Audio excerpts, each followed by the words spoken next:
Bismillah ar-Rahman ar-Rahim.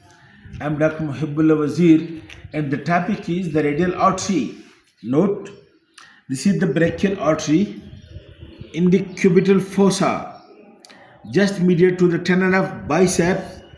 The brachial artery divides into two branches. This is the radial artery, and this you can see, this is the ulnar artery. The radial artery seems to be the continuation of the brachial artery.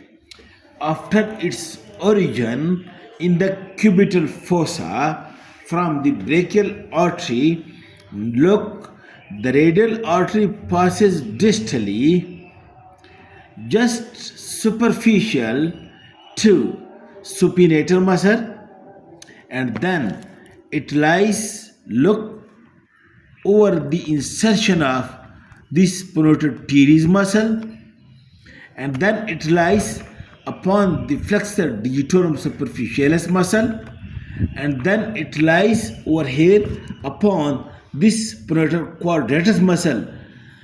Seems that these muscles, that is supinator, insertion of pronoted teres, flexor digitorum superficialis, and pronoted quadratus, it make the bed for the radial artery.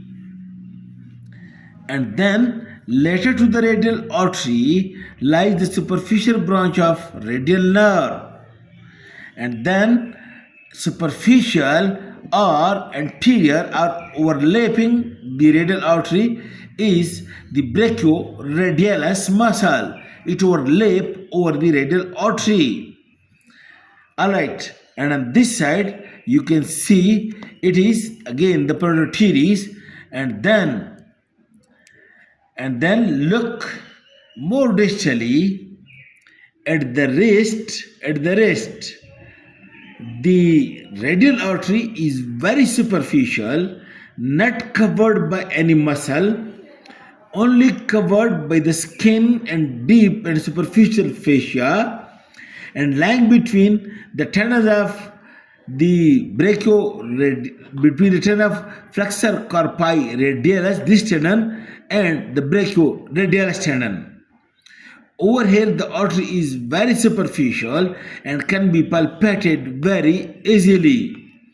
And then this radial artery then turns laterally around the styloid part of the radius by passing deep to this abductor pollicis longus and extensor pollicis brevis muscle.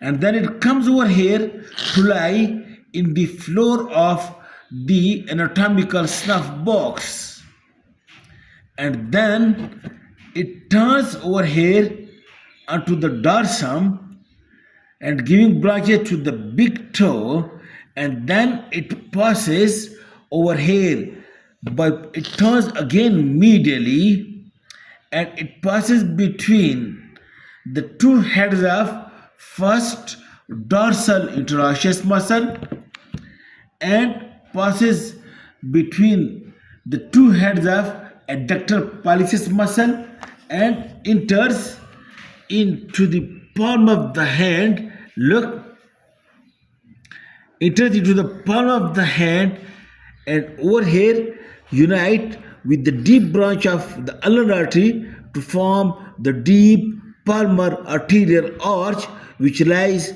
over the metacarpal bones. While the superficial palmar arterial arch, it lies just superficial over the tendons of flexor digitorum superficialis and just deep to the skin and palmar aponeurosis. While the deep palmar arch, it lies, which is mainly found by the radial artery and completed by a deep branch from the ulnar artery, and it lies over the metacarpal bones and to make the deep palmar arch. Now, what are the branches of the radial artery? Look over here, please. The first branch, which you can see over here, you can see this is the radial recurrent artery. Radial recurrent artery anastomosic with the radial collateral artery. And then many muscular branches you can see, many muscular branches. And then over here at the wrist it gives branch which is called as palmar carpal branch, which take part in the palmar carpal anastomosis. And then this you can see, this is the superficial palmar branch which unite with the ulnar artery to form the superficial palmar arch. This you can see.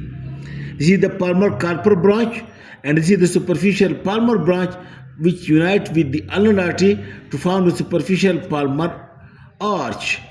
And then the artery turns around along the lateral side of the styloid process, and then over here, then it gives the dorsal carpal arch, the dorsal carpal branch, palmar carpal branch given over here, and the dorsal carpal branch given over here, which make along with the dorsal carpal branch of ulnar artery to make the dorsal carpal arterial arch or anastomosis. And then look over here, and then it comes over here by passing through the anatomical snuff box, and then it gives one big artery which is called as arteria princeps pallicis. The name indicates it is the main supply to the big toe pallicis.